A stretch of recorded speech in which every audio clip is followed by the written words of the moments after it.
Hi, everybody. Welcome to the Jimmy Dore Show. I'm here with Steph Zamorano and Ron Placone.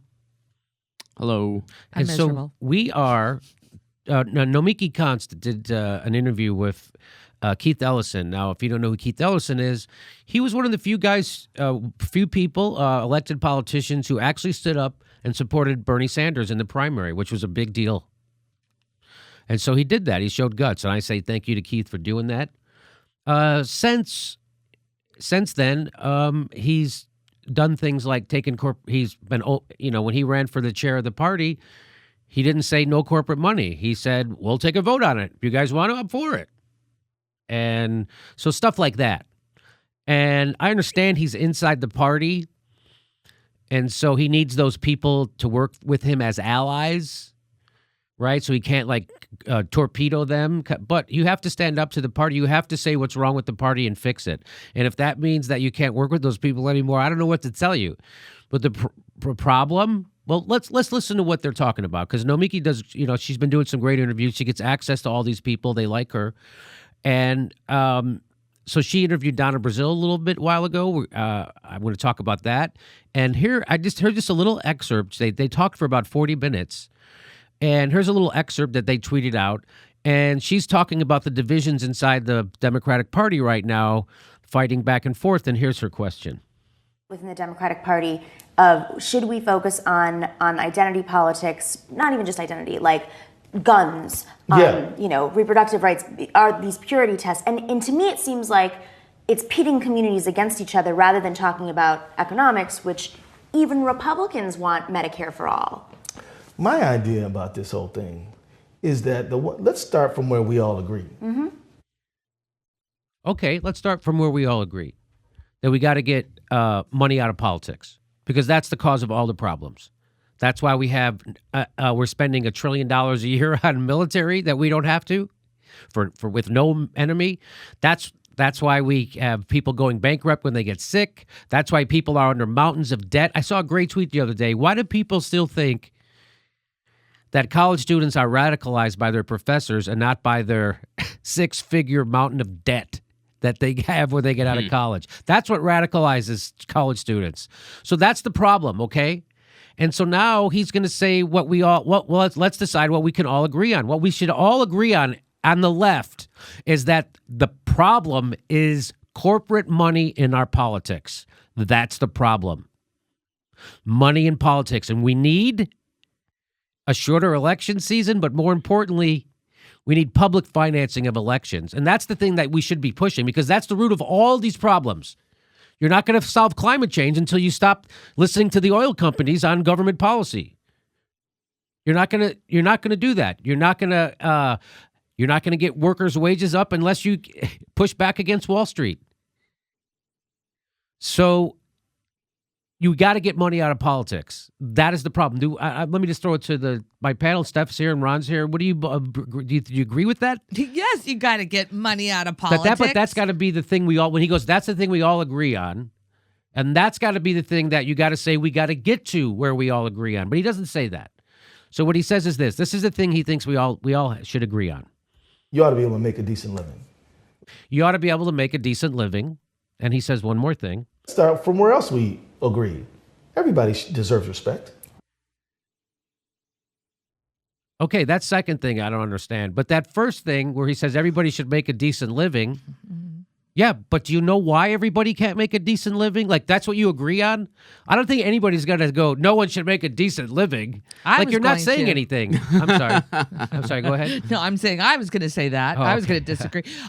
Jimmy, I will say, though, at the very beginning, I was immediately annoyed by his response when he says, well, my whole idea on this whole thing, which is interesting because she just finished saying Medicare for all. Yes. Yeah. And he doesn't want to talk about that if you don't notice. He didn't say what we could all agree on is that everybody should have Medicare for all, single payer. He doesn't say that. See, that's what I was going to say, too. I was hoping that was where he was going. I saw this as a very Tom Perez moment. Yes. Where you are asked a specific policy thing, And instead, you bring it back to this kind of broad Yes, platitude nonsense. platitude That's nonsense. exactly what he did. Just like when, so Tom, is the problem that corporations have influence? Oh, well, when we put hope on the ballot, we win. You bring it back to this vague platitude nonsense. He had a Tom Perez moment right there. That's exactly what he did. I agree. And I got to tell you, when I hear somebody say my idea about this whole thing, it was like,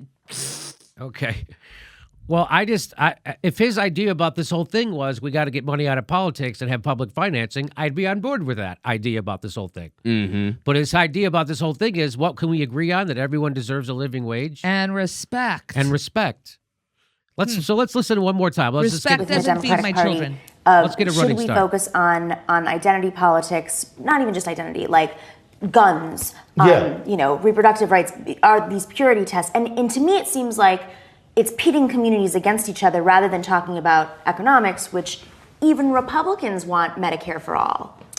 So what Nomiki's actually saying, she's like, the people who are pushing identity politics are actually pitting people against each other, which I think she's making the case that's phony, that you don't have to do that. Mm-hmm. That if we have an economic policy, that actually lifts all boats, and that's what really the problem. And I think that's what she's getting to, but well, which not is just a good that, but point. she said a specific policy-oriented question. I mean, she mentioned 3 specific Yes. policy points in the framing of this question. His answer included 0. Okay, here we go. Here's his answer. My idea about this whole thing is that let's start from where we all agree. Mm-hmm. You ought to be able to make a decent living. Let's start from where else we agree. Everybody deserves respect. Right. Let's start there. No, you have to start with, we need to get money out of politics. You got to start there. And people who don't agree with you on that, you have to convince them. That should be your charge right now. The root cause of of everything.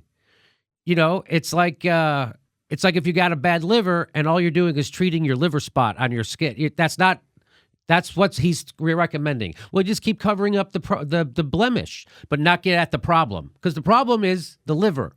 The problem is the money in politics. Okay, here we go. And by the way, this is not to beat up on Keith Ellison, but it's just going to show you that Keith, who people look to as one of our better progressives because he stood up for Bernie and he showed courage. And I'm showing you that even one of the better progressives is not that much better, and he's speaking in platitudes, and this is setting you guys up to have mixed results in 2018 when you should wipe them out. They should be wiped out. And why are they not going to be wiped out? Because of mealy-mouthed fucking platitudes like this. Well, because even if I were to look at the platform of the Democratic Party, which is hard to find that brochure. Right. Oh, Good things, not better bad deal? things. You mean the better deal? Good things, not bad things? Good things, not bad things. It's interesting that he says everybody deserves a job, right? A living wage, is that what he said? You know, like access to a living wage. I don't think they have a jobs program. Where's the jobs program? If Right? you think everybody should have access Right. to that, where's your jobs program? We had Right. a president that was a Democrat for 8 8 years. years. I'm sorry, he's Republican light. Yes, self-admitted, by the way. Barack Obama admitted he was a Republican.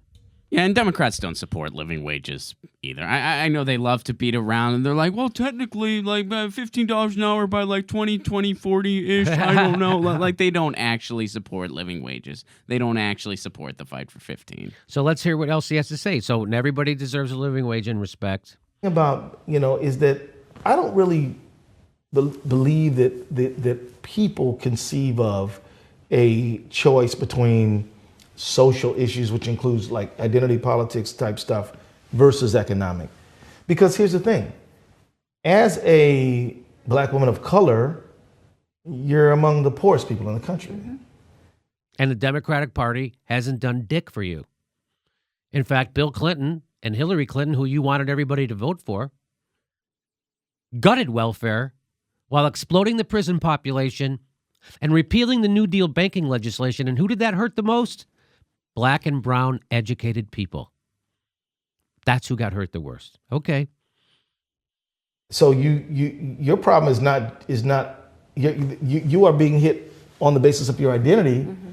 and that is leading to your economic diminishment. Right. What if we talked about a better economy for everyone, including black women, all women, communities of color, white men? I mean, and then here's the other thing. Okay, I'm sorry. You can't. This is okay, just platitudes, right? It is Steph? platitudes, but also like I don't like the answer. I don't think the answer is anything of substance, and that they start talking about identity politics, and then he highlights an African American woman, but I think it should be for everyone, and then he also includes white men. And I'm just for the record, women are paid less than men, and certainly people minorities are paid less. Right. And so when he says I want it fair for everyone, how about we raise the standard of living for people who are struggling right now? Well, I think that's what he's trying to say. I think what he's you're- awful at it. I think that's what he's actually trying to say is like, well, let's help the economy, helps everyone. You're right. It's I don't know what It's because they not- don't have a platform, Jimmy. It's because the Democrats don't really have a platform. That's right, Steph. And I know Keith Ellison is a great speaker. I know Keith Ellison has the power to motivate and inspire.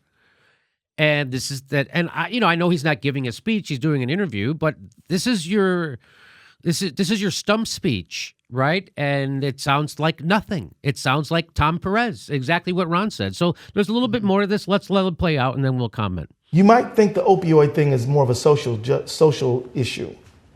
It so happens that the big corporations been pushing these pills. You might think of the guns as more of a social issue. So happens the corporations again. So it comes back to corporate money. We got to get frickin' money out of politics. Okay.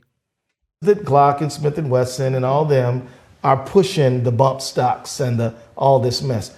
Full disclosure, I am a hunter.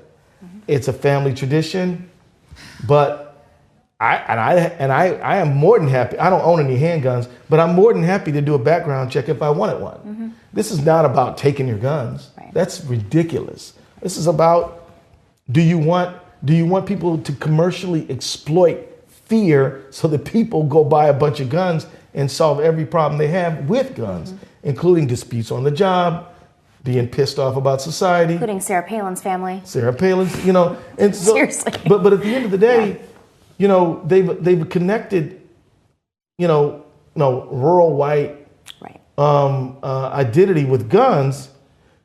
But the point is, these big companies want to sell more guns. Mm-hmm. This ain't about you hunting with your uncles on the weekends. This is about them selling you more stuff. Mm-hmm. And so get it. You got to get what's going on here.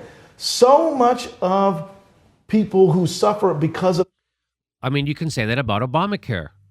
You could say this is our corporations want to make more profit. They want to sell you more health care. They want it at a high price.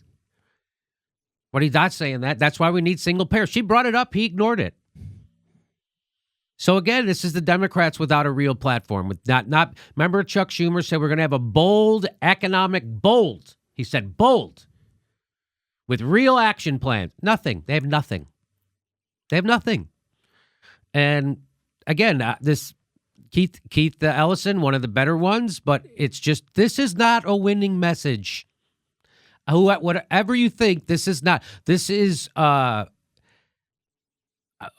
obfuscation. This is mealy-mouthy. This is not talking about what people want to talk about. This is you. This is you being a politician and trying to be all things to all people. You mean this is why Democrats lose? Yes. Jimmy, I'm a hunter. Ha! Sorry, I just wanted to. I'm actually not. I just Even wanted this to. fucking guy's got to. What the hell? He just said that out of nowhere. I know. Well, his answer is seemingly out of nowhere. That he starts talking about the opioid addiction, and then he goes to guns, and I'm like, wait a minute. Why don't you just start with the main issue that we're talking about an African-American woman who is struggling? And what's your plan for and her? what's Where's the your plan? Where's your jobs program? Where's your health care program? Where's your single payer health care? That would help that mother so she doesn't have to jump through hoops getting her kid on CHIP or whatever else she's got to do to get health care for. How about that? I'm not, again, people have really hammered me for they consider me picking on Keith Ellison and he's one of the better ones and that I'm being destructive. And I'm letting you know that one of the better ones needs to get a better message because we're going to have mixed results. And when I say we, I mean the left. And I don't, I consider Keith on the left, but I don't consider many corporate Democrats on the left, any of them. So, half the party's super okay with being moderate Republicans. Barack Obama bragged he was one. So this is not bold. This is not bold.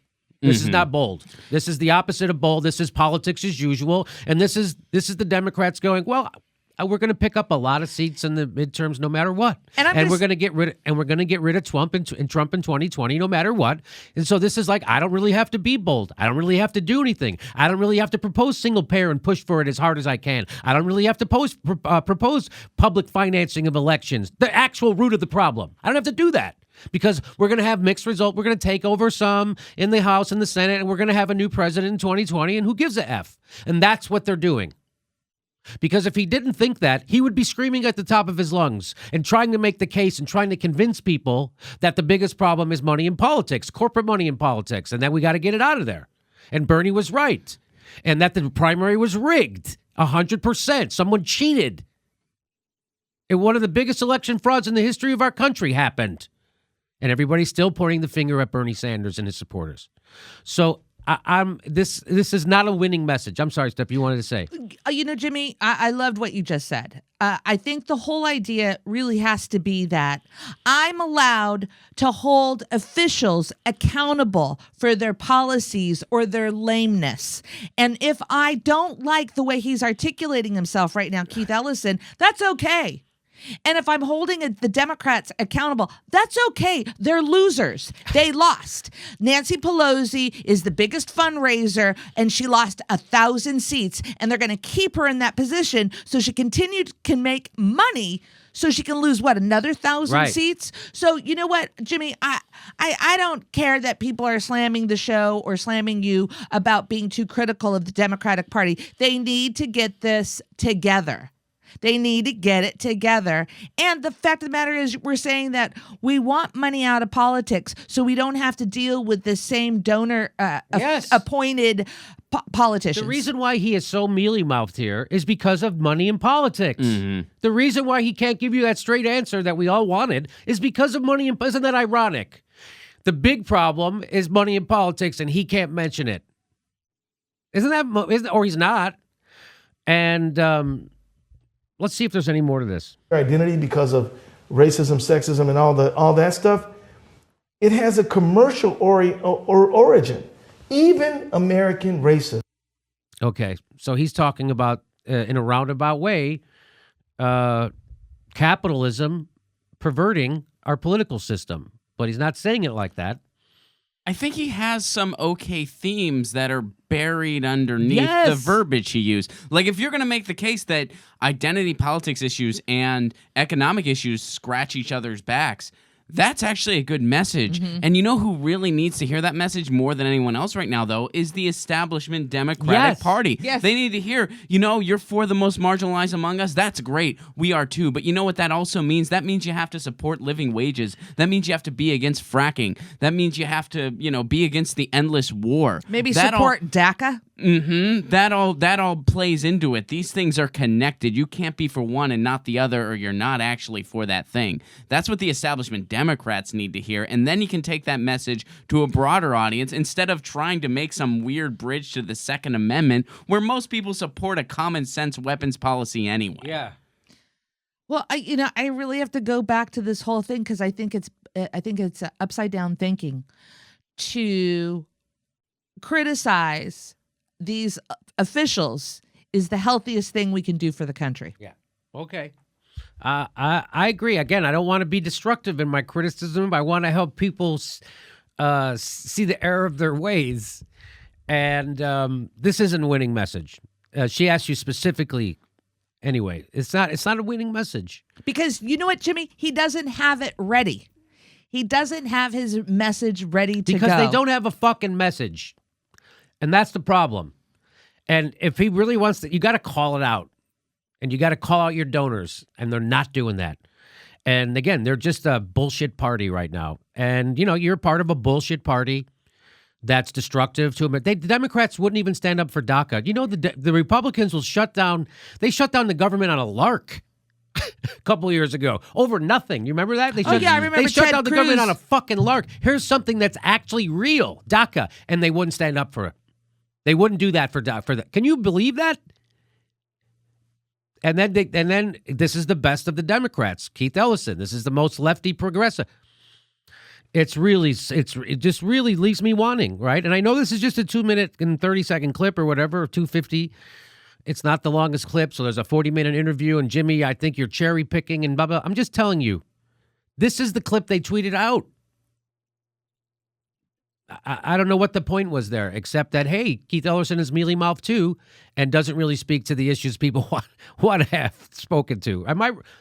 You tell me, am I being too hard on you? I know you, Steph, don't think so. Ron, what do you think? No, I don't think so. Like we said, I mean, I think there's some good themes underneath some of what he said, but when someone brings up Medicare for all and specific issues and you go to people ought to have a living wage and respect. That's platitude. That's kind of vague deflection, and that's the last thing people want to hear right now. That is the last thing people want to hear right now. By the way, Keith Ellison has blocked me on Twitter.